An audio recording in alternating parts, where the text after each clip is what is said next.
อันนี้คือนักห้องในนักห้องประจำสวนเจดำนักห้อง กำลังมองมะเขือนี่ กำลังปนมะเขือนี่ มีปลาไปกินมาขนาดนี้ อยู่หัวอยู่สวนเนี่ยสวนมันพี่น้องเอ้ย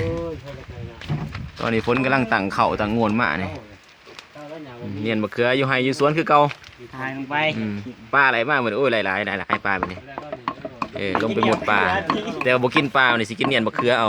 ว่าอย่า มีปลาดุกแน่มีปลาคอไล่แน่มีปลาไหลไก่แน่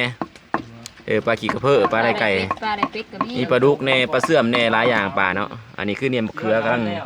ใส่กัน เอาลงไป เจดำเนาะอยู่ไฮอยู่สวนคือเก่าน่ะมีแกงอันนี้แกะเมื่อยแน่ใส่แม็กกี้ยุกเบิ่งแกะเมื่อยแกะเมื่อยเมืองคงเฮาหลายเป็นตะแสะอยู่วันนี้